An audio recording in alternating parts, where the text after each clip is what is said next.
In the furthest reaches of the Japanese archipelago, where the jagged cliffs of the coastline meet the relentless gray pulse of the Pacific, a quiet tragedy is unfolding. It is a slow-motion disappearance, a fading of light and life that no map can truly capture. Here, the sea isn't just a neighbor. It is an intruder, slowly reclaiming the concrete and the memories of a civilization that once thought it could conquer the tide. This town is disappearing, and despite the billions of yen spent on tetrapods and seawalls, nobody can stop it. If you stand on the crumbling piers of these coastal hamlets today, the silence is heavy, broken only by the rhythmic groan of rusted metal and the cries of black-tailed gulls. But it wasn't always like this. There was a time when these shores were the beating heart of a nation, a time when the salt air smelled of prosperity and the horizon was crowded with the masts of 1,000 ships.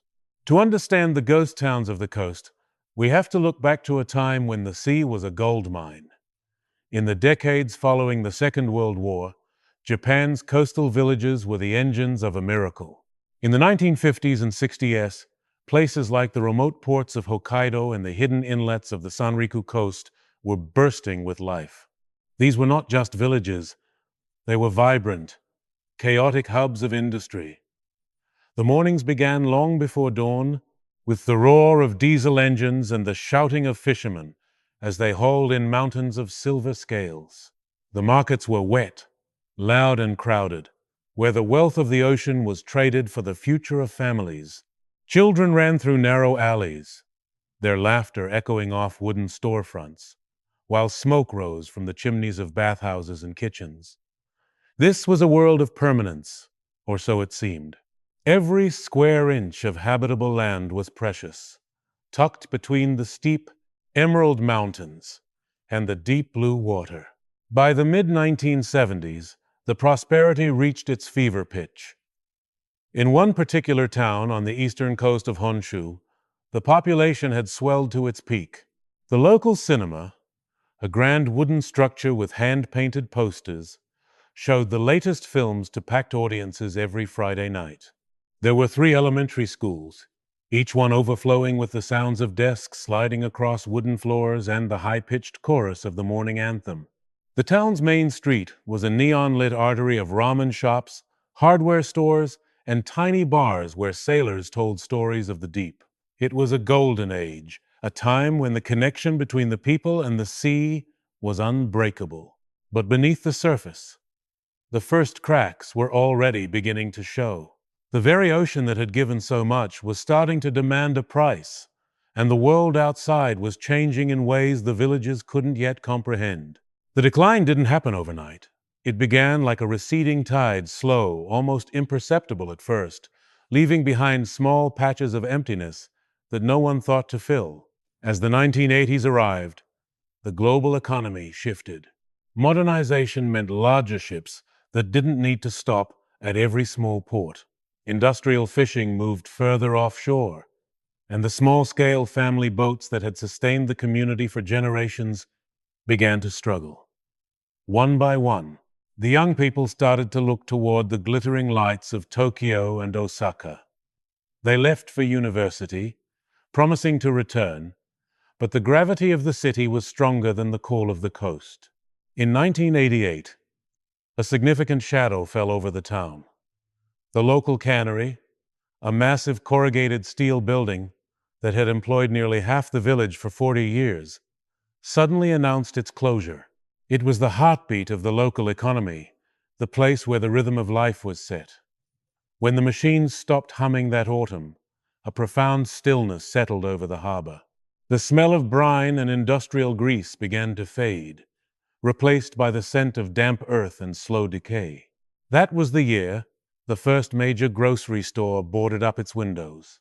The owner, a man whose family had sold rice and miso on that corner since the Meiji era, simply couldn't justify keeping the lights on for a dwindling customer base. As the 1990s dawned, the lost decade of Japan's economy hit the coastal regions with a cold, unrelenting force. The vibrant Main Street, began to resemble a row of missing teeth. Shutters that were closed for renovation never opened again. By 1995, the local railway line, which had once been the lifeline connecting the village to the prefecture's capital, saw its service reduced to a single car that rattled through the mountains only 3 times a day. The station master, a man who knew every passenger by name, retired that year, and no one was hired to replace him. The ticket office was locked, a layer of dust settling over the timetables. But it was the year 2002 that felt like a final blow to the town's soul. That spring, the Central Elementary School held its last graduation ceremony. There were only 3 students in the graduating class. The photographs from that day are haunting 3 children standing in a cavernous gymnasium designed for hundreds, their voices thin against the vast, empty space. When the final bell rang that afternoon, it didn't just mark the end of the school year, it marked the end of a century of education. The gates were chained, and the playground was left to the weeds. Without the sound of children, the town felt like it had lost its heartbeat. The silence wasn't just a lack of noise, it was a physical weight that pressed down on the remaining residents. By 2008, the town's only cinema, the one that had been the center of social life during the golden years, had gone dark for the last time. The hand-painted posters faded under the sun, the colors bleaching into unrecognizable ghosts of monsters and star-crossed lovers. The roof began to sag under the weight of winter snows, and no one had the money or the will to fix it. The elders, now the vast majority of the population, watched as their world shrank. They watched as the post office reduced its hours, and then finally, in 2011, the local clinic closed its doors. The doctor, himself an old man, could no longer maintain the practice.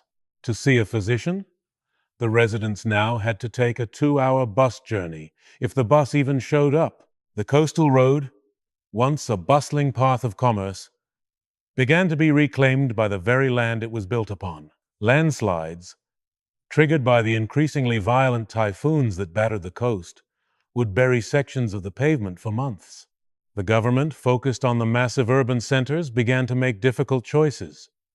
Repairing a road for a village of 50 people was no longer seen as a viable investment.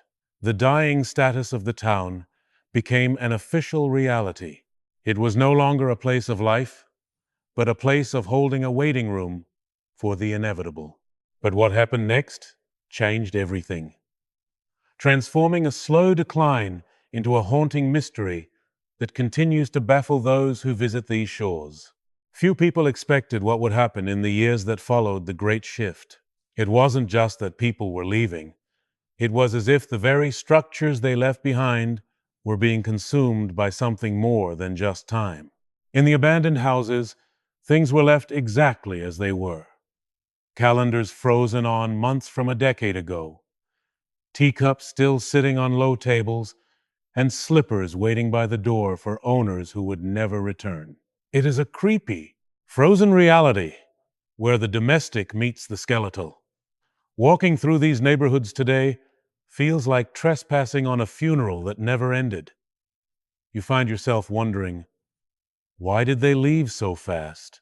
Why didn't they take their memories with them? As you move deeper into the ruins of these coastal settlements, you realize that the sea is moving in, not just the water, but the salt. It eats through the rebar of the sea walls, it corrodes the engines of the abandoned cars, and it rots the wood of the shrines. There is a sense that the ocean is tired of the concrete barriers Japan has built to keep it at bay.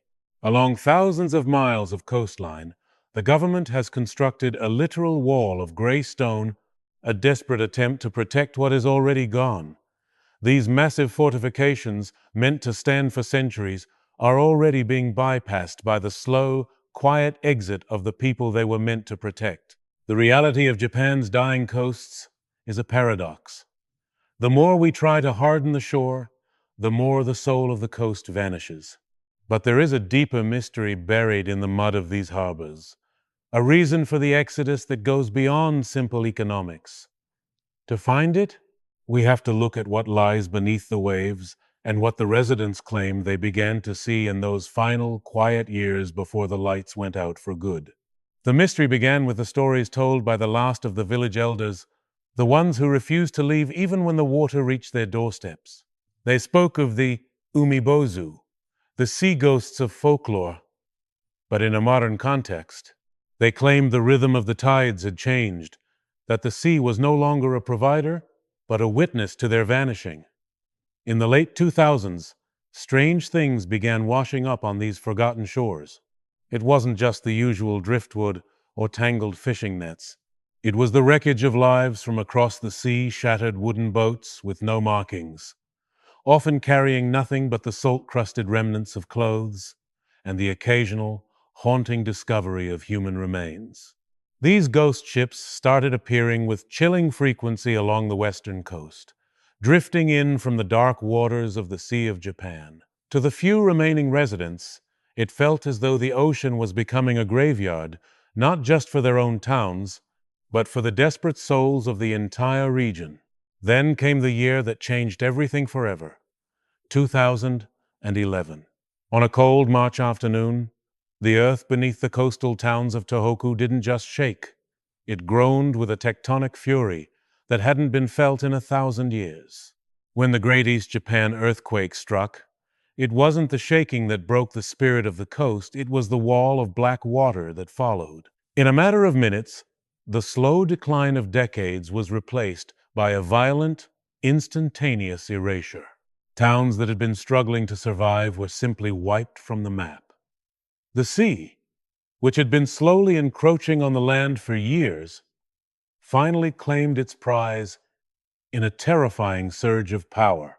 Houses, cars, schools, and centuries of family history were pulled into the churning depths. When the water finally receded, it didn't just leave behind debris. It left a void that could never be filled. In the aftermath of the disaster, the government faced a haunting realization. The cost of rebuilding these remote coastal hamlets was astronomical, and the people traumatized and weary were not coming back.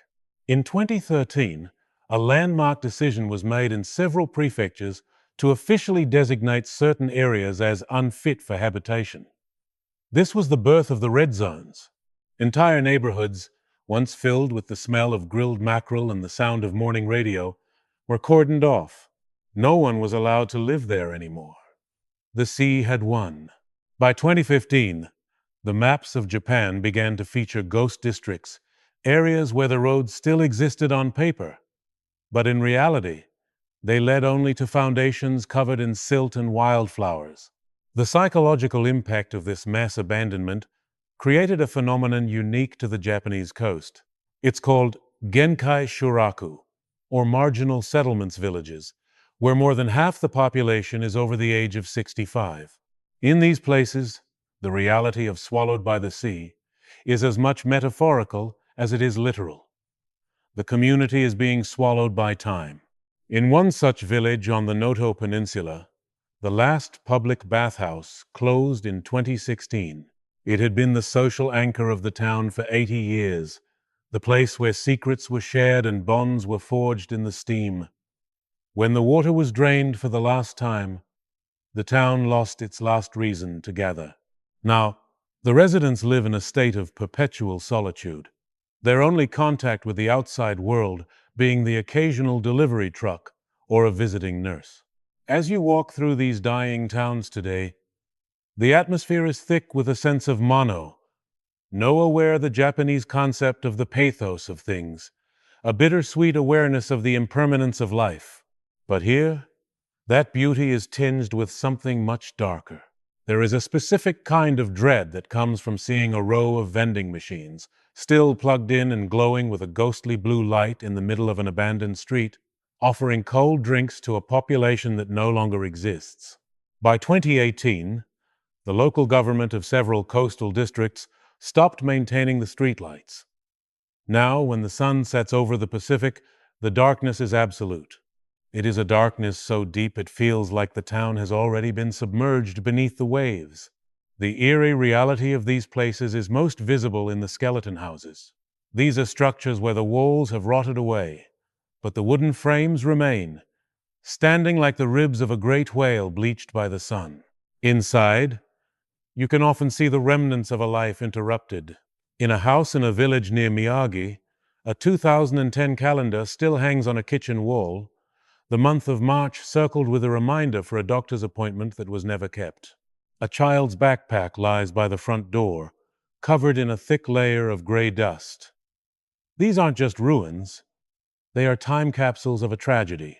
The salt in the air acts as a preservative and a destroyer all at once, freezing the moment of abandonment while slowly eating away at the evidence that anyone was ever there. But why does this matter to the rest of the world? Why should we care about a few disappearing fishing villages on the edge of the map? The answer lies in the terrifying speed of the change. Japan is a precursor, a laboratory for a future that many developed nations will eventually face. The combination of an aging population and the relentless force of nature is creating a new kind of wilderness, one made of concrete and rebar. In 2019, a report revealed that there are over 8 million abandoned houses, or akiya, across Japan, with a significant portion of them concentrated along the dying coasts. This isn't just a local problem. It is a national crisis, a slow-motion collapse of the traditional Japanese way of life. The mystery deepens when you consider the disappearing islands. In 2018, the small island of Esanbe Hanakita Kojima, located off the northern coast of Hokkaido, simply vanished. It wasn't destroyed by a volcano or an earthquake. It was simply eroded by the waves and the ice until it slipped beneath the surface. No one even noticed it was gone until a researcher arrived to find nothing but open water. It was a chilling metaphor for the coastal towns themselves. They are slipping away, inch by inch, soul by soul, until one day, the map will simply show blue where there used to be names. The people who remain have developed a strange relationship with the silence. Some say they can hear the voices of the past in the wind that whistles through the empty storefronts. There are stories of ghost taxis in the tsunami-hit areas, where drivers claim to pick up passengers who ask to be taken to addresses that no longer exist, only to vanish from the back seat before the destination is reached. Whether you believe in ghosts or not, the haunting of the coast is real. It is a haunting of missed opportunities, of lost traditions, and of a future that was promised but never arrived. By 2020, the disappearance reached a new stage of finality. In many of these towns, the local shrines, the spiritual heart of the community, for centuries began to be de-deified. This is a somber ritual where a priest removes the spirit of the deity from the shrine because there are no longer enough people to care for it. When the gods leave the coast, the abandonment is complete. The buildings remain, but the life force is gone. The forest begins to move in, with vines strangling the torii gates and moss carpeting the stone lanterns. The boundary between the human world and the wild world dissolves, leaving behind a landscape that feels like it belongs to a post-apocalyptic dream. The struggle to survive has now turned into a struggle to remember. In the few remaining coastal schools that haven't been shuttered, teachers struggle to explain to their students why the vibrant town in the old photographs looks nothing like the gray, quiet reality outside the window. They talk about the Umi no Hai, or Marine Day, a national holiday meant to celebrate the ocean's bounty. But for the children of the dying coasts, the ocean isn't a friend. It is a silent, creeping predator that has already taken their grandparents' homes and is now coming for their own. The tension is palpable. A quiet, desperate wait for the next big wave, the next economic crash, or the final departure of the last young family. As we move further into the 2020s, the physical reality of these coasts has become a surreal landscape of contradictions. Japan has spent billions upon billions of yen building the most sophisticated sea defenses in human history. In many of these dying towns, The horizon is no longer visible, hidden behind 20-foot-high walls of gray concrete. It is a staggering sight, massive fortress-like structures protecting streets where no one walks and houses where no one sleeps. We have built a tomb for a culture and called it a seawall. By 2022, the government's own data suggested that nearly 14% of all land in Japan is now owner unknown, a vast patchwork of territory where the legal ties to the living have simply snapped. On the coast, this manifests as a shoreline of ghosts, where the only thing being protected is the silence itself. In 2023, a final crushing blow hit the remaining transport networks. The regional bus companies, which had been the last link for the elderly who couldn't drive, began canceling routes to dozens of coastal hamlets entirely. When the last bus pulled away from a small stop in a village on the Sanriku coast that autumn, it didn't just take the passengers, it took the town's relevance. Without transport, the village became an island on land. The local postman, once a daily visitor who checked on the health of the residents, now only comes once a week. The social fabric hasn't just frayed. It has been dissolved by the salt air and the passage of time. There is a terrifying beauty in how nature is reclaiming these spaces. In the abandoned industrial ports, the asphalt is being split apart by the sheer force of the earth pushing upward. Trees now grow through the floorboards of the town halls. In the summer, the cicadas are so loud they almost drown out the sound of the ocean, their frantic buzzing a stark contrast to the stillness of the human ruins. But in the winter, the creepiness of the reality becomes undeniable. When the snow falls, it covers the abandoned cars and the rusted playground equipment, turning the towns into a white, featureless graveyard. If you walk through these places in January, you might see a single trail of footprints leading to one house, the last resident, living in a neighborhood of 50 empty buildings, waiting for the inevitable. This loneliness has created a new, modern mystery, the lonely death, or kodokushi. In these coastal towns, it is not uncommon for an elderly resident to pass away in their home and not be discovered for months. Their houses become monuments to the end of an era, filled with the artifacts of a Japan that no longer exists: rotary phones, silk kimonos folded neatly in cedar chests, and framed photographs of a harbor teeming with fish. When the authorities finally arrive, they find a life that has been swallowed not by the sea, but by the indifference of a changing world. It is a quiet, tragic end for the descendants of the samurai and the seafaring pioneers who once built this nation. By 2024, a new phenomenon began to take hold: the deconstruction teams. These are government-contracted crews that travel from one dying town to another, systematically tearing down abandoned structures to prevent them from collapsing during earthquakes. It is a slow, methodical erasure. They move through a street, and a week later, that street is just a series of flat, gravel lots. The memory of the town is being scrubbed from the earth, one house at a time. Soon, the only evidence that these vibrant communities ever existed will be the massive seawalls, standing guard over empty fields of weeds, and the relentless crashing waves. But as the human presence fades, the ocean is undergoing its own dark transformation.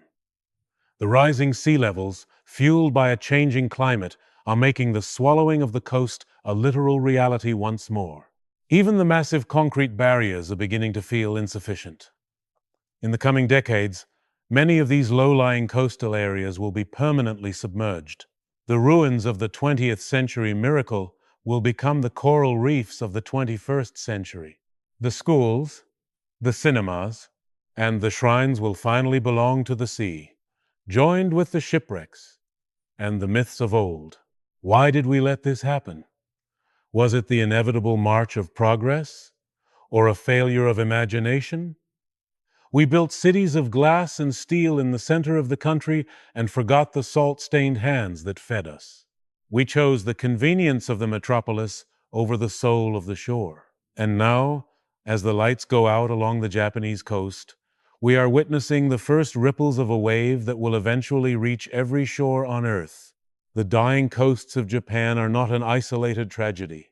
They are a mirror, reflecting our own future, a world where we are increasingly disconnected from the land and the water that sustains us. If you stand on the pier of one of these disappearing towns tonight, you can feel the weight of it all. The sea wall looms behind you like a giant's ribcage. The empty houses stare with hollowed-out windows. The wind smells of brine and old wood. There is no anger here, only a profound, echoing sadness. The sea is patient.